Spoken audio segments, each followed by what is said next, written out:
You might have seen those fake restoration videos where people pretend to restore guitars that they sprinkle fake dust on and find them in an old barn. Well, this guitar isn't fake.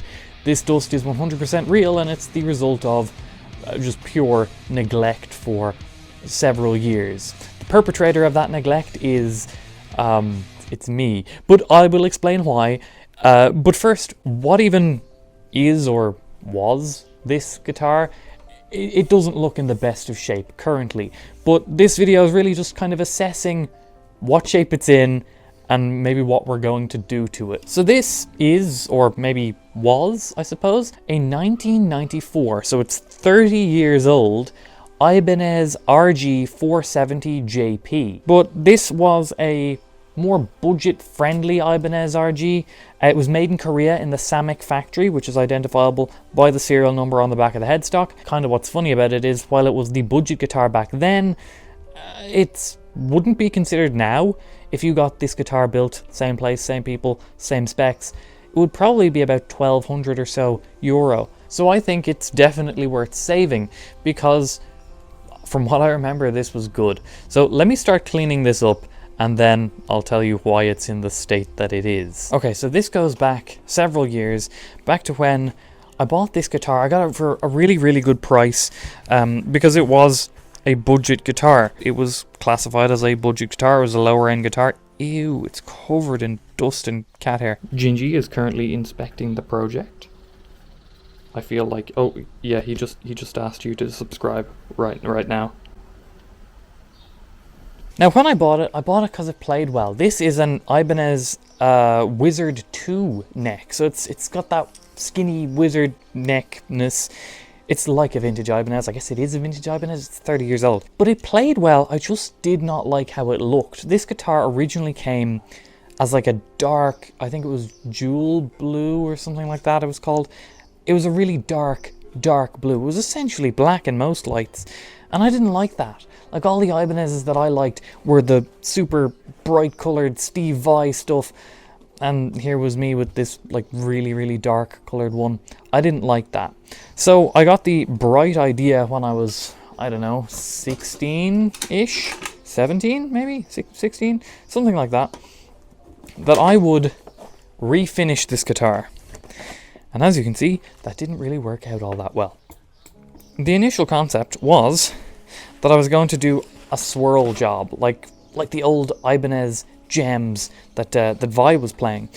But it was scary, it was complicated, you had to get like borax chemicals and stuff. So I kind of said, okay, I'm not going to do that. Instead, I'm going to do the Vernon Reid, the ESP that he had, where you spray paint a bunch of different colors and layers, and then you sand through. And I tried to do that, and it completely failed.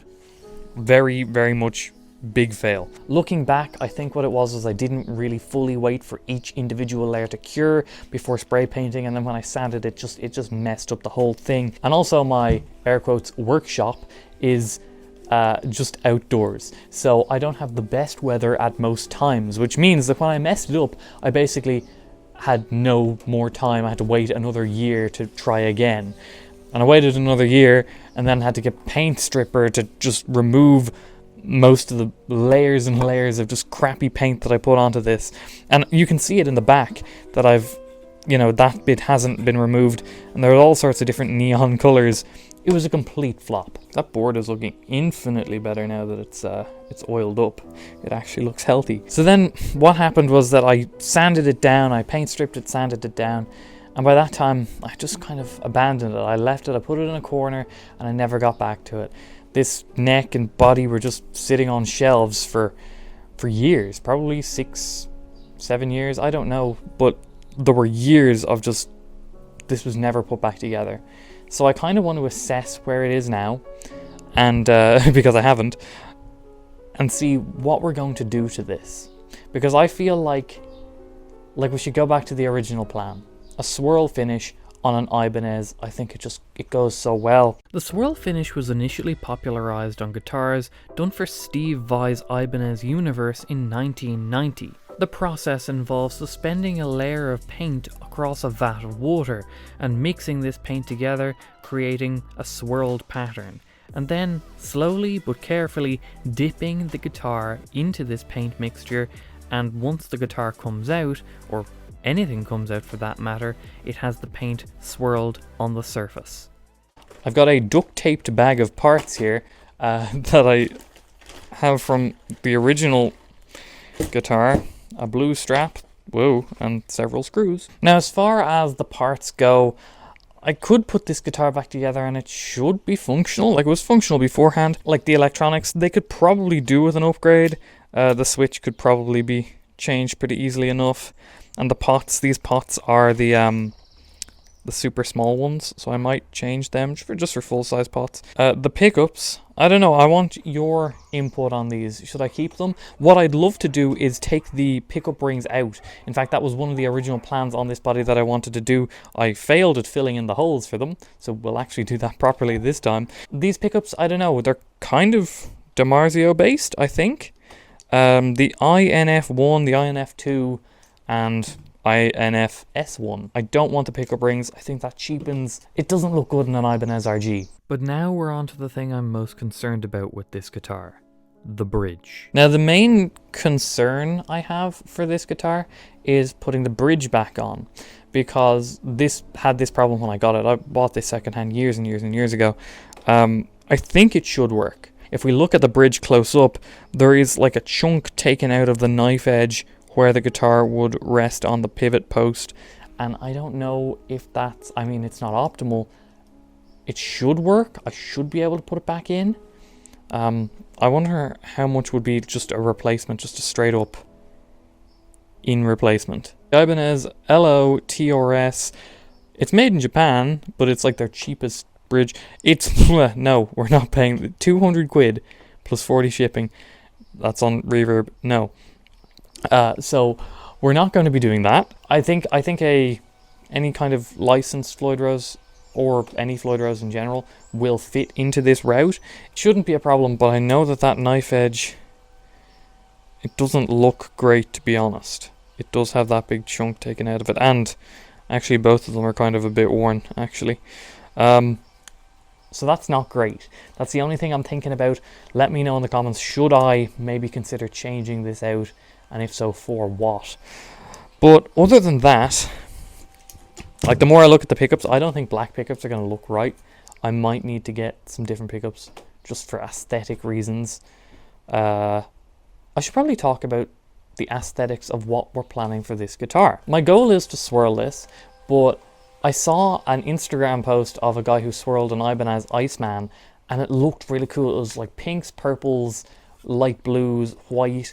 And I just thought, yeah, that looks nice. So I think that's what we're going to go for. I'm actually going to oil this again because it's spent years just not cared for. And you know what? While we're here, I think we may as well start as we mean to go on. Give this guitar the pampering that it is well owed. We'll polish the frets as well.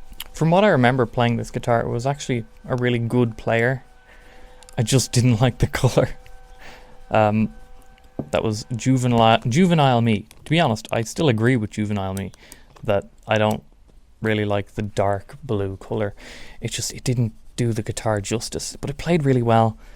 And I want this guitar to play really well again. I wanted this guitar to look cool, and I don't think it did back then. And it wasn't like I invested a whole lot of money. I believe it was 200 and something euro, which now, because everything on the guitar market went up, I think it would be like 500 or 600, maybe more, but it's probably worth about 500 or 600.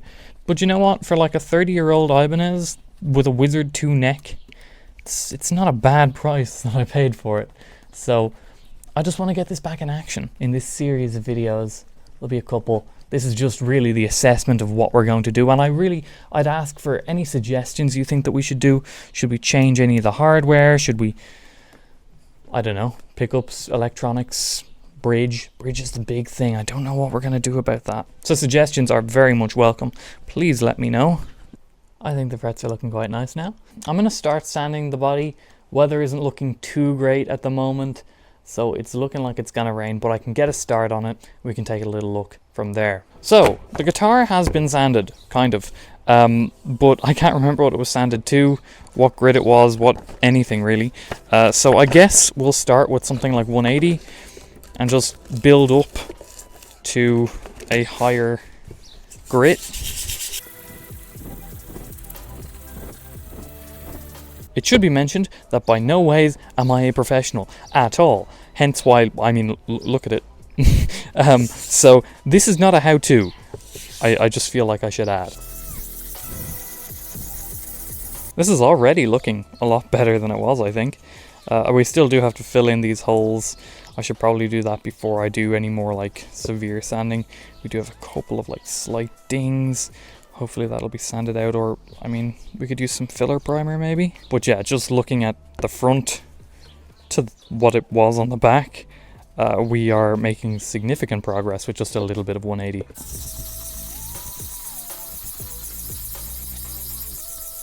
Okay, so I've just finished 180 gritting this entire body. I think I still need to do a bit of work in the routes. They're harder to get at, but the guitar is already looking and feeling a lot better as well. I'm actually just gonna just clean off some of the dust. And actually, yeah, that's kind of the original color.